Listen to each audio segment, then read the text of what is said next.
Hello everybody, the name is Fitchett, Oscar Fitchett. My name is Kirk. No, it's actually Gary. My name is Gary Bradshaw. And welcome to our review for the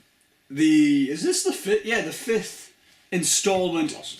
The fifth installment in the James Bond franchise. You Only Live Twice, which was directed by Lewis Gilbert. This is the first time we're seeing his name on screen. I don't think it's the last. And this film stars Sean Connery.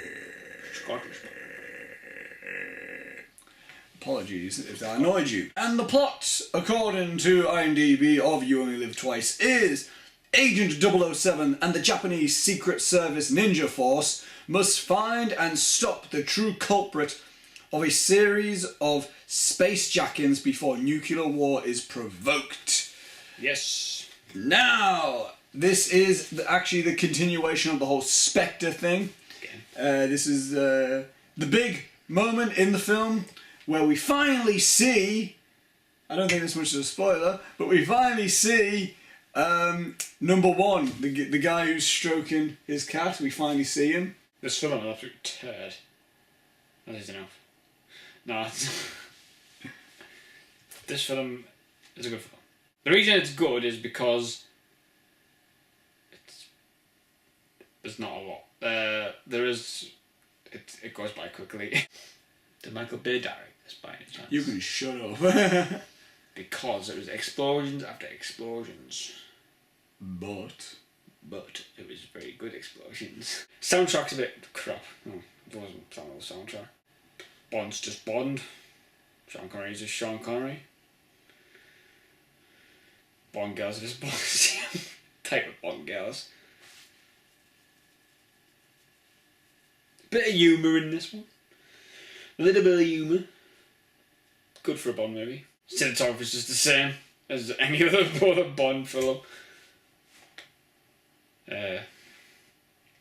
Story is good.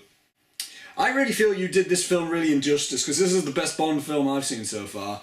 The way it opened, first of all, I wasn't all that hooked, because old space scenes for me are kind of cheesy. But the way that they set it up and everything was pretty cool, and the way we introduced Bond in this film is really cool as well. How it's like something right out of the blinking Godfather almost, where it's like he gets fought up in the bed and then just almost something like a Yakuza almost just comes bursting in the door and just guns the bed, and then from what it looks like Bond is dead, but you know it's not, and that was a really cool moment. And then it kicks in with the song by Nancy Sinatra, which might be my favourite Bond theme. Actually, I really did like this theme. It didn't just feel like a Bond theme, it felt like just a good song that I would listen to without thinking, oh, this is a Bond thing. I'm just going to say this now. If you are setting your film in Asia in any way, if you got some Asian thing in your film, you've got me hooked. I don't know why, just something about about Asian cinema, I'm immediately interested in it, just something about it's just cool, and I don't know, it just... And that was a pretty heavy element in this film, which might be why this might be my favourite Bond film at the moment. Cinematography was just gorgeous, I felt. Just this, but it's like there was just moments in just scenery shots in this film which I was like, this looks like something that would be shot today. And that is the only Bond film to make me feel like that. I've not felt like that with another Bond film. I've never felt like, oh my god, this feels like something that would be today. This not only stands the test of time, I don't think, but it feels ahead of its time. Staying on the acting, aside from Sean Connery, I think the acting was actually pretty good, and this contains probably my second favourite Bond girl in this franchise so far, because it's the main Bond girl, the first one that we have, not the one at the end, but the first one that you have. She was actually pretty well developed. Not as much as the one from Russia With Love, but she was really well developed. You might have seen my, when you've seen the Goldfinger review or the Thunderball review, I complained so much about the Bond girls because I just kept getting annoyed at them doing nothing. Just no development and nothing at all. We got quite a bit of development with this Bond girl, and she actually seemed like she could hold her own against someone, which seemed awesome. I was pretty interested in the story. It was a really cool story. Again, I think most of it had to do with the Asian culture. I just get hooked on that. The way that Spectre was involved in it, I thought that was really well done. They weren't always in the film, but when they came into the film, you were just like, you were like, okay, this just feels natural. The action scenes were the best in this franchise so far. Honestly, just from choreography standpoint, I think again it helps that they were in Tokyo, in Japan for most of this. So whenever fight scenes happened, it felt like some of that would have been in a Bruce Lee film or something like that. At points, like old school martial arts stuff. Like when there was a moment where just Bond was running on a roof and beautifully the camera just followed it, like from a helicopter view near enough. And there was just gangs of just freaking almost ninjas just popping out of nowhere, and he fought. It felt something like from The Raid 2 almost, but older. It felt at points that was just non-stop action. Unlike some Bond films recently, I could pick one fight scene that was like the best one. There were so many good ones in this film. I can't necessarily pick one. There was really good one at like near enough the beginning almost. There was a good one I said on the roof. There was a good one when they were training. There was good ones at the end. It was just there were great fight scenes, and it helped with the sound editing, and really was very on point with this film. It was very good sound. The cinematography was great. It seemed like it tried something new. The camera started following Bond at points during the fight scenes. It didn't just kind of stay still and just sort of move around the room. It felt like it was following the fight, which was really interesting. And the way it was edited really stood out to me. Like there was just very few there were just really good edits within the fight scenes and just within the film, where it's like it went along with the track in the background, like when, I don't know, like a trooper went, it's like it went cut closer and then cut closer.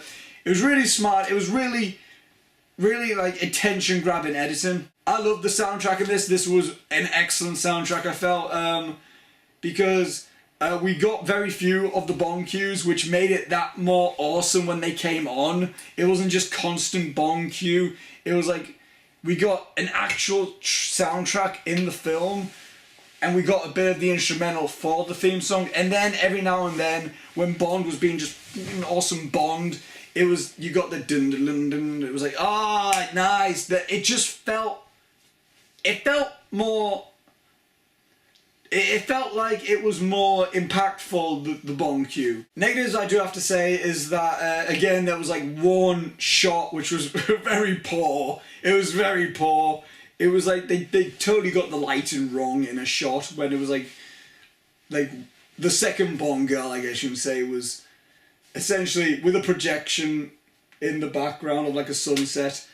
And the way she was lit was awful. It was like, you could tell, it looked like some really cheap Photoshop, honestly, like really bad Photoshop.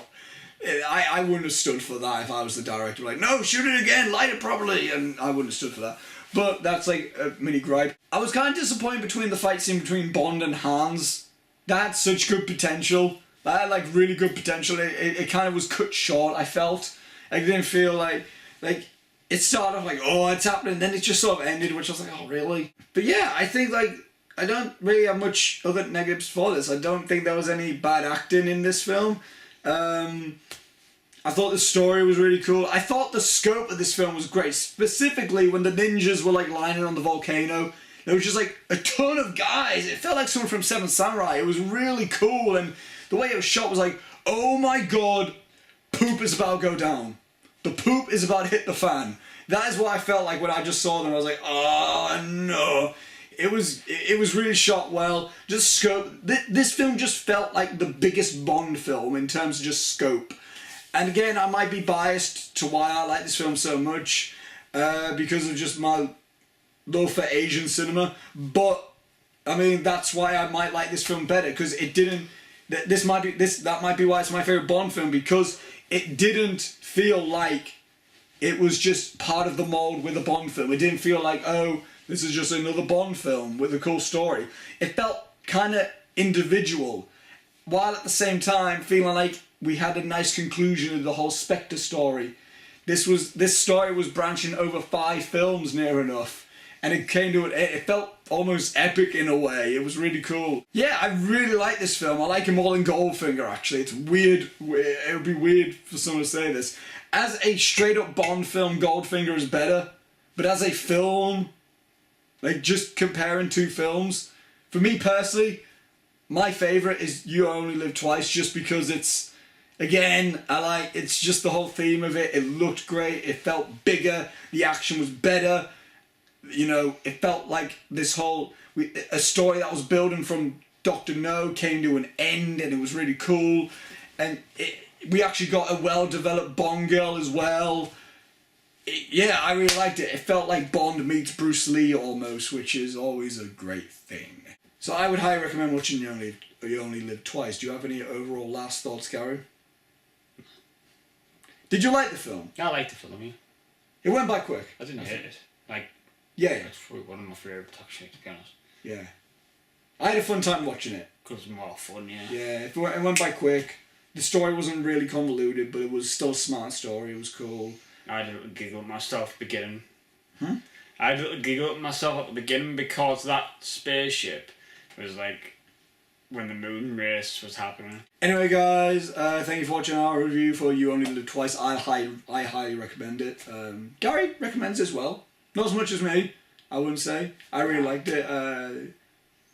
But yeah, I really do recommend it because at this very moment in time, it's my personal favourite Bond film. I understand if it's not yours, but for me it is, just because, as I said many times in this review, I'm a fan of Asian cinema. I'm going to be biased. You won't be a fan of the next one. You're on Her Majesty's Secret Service. I will see. If I rant, then I rant. It'll be fun. I personally don't like the film. So guys, thank you for watching our review for You Only Live Twice. Links will be down below for Twitter and Facebook, everyone in the Heel Pictures crew. While you're also down there, comment below if you've seen the film, comment below, let us know what you thought of the film. It'd be cool to have a conversation. And other conversations. I enjoy having conversations in the comment section. It's really cool. I had a good one on my top 20 favourite films. Tim, you're always good with conversations in the comments. You're always good. Till next time, guys. We shall see you later, and goodbye.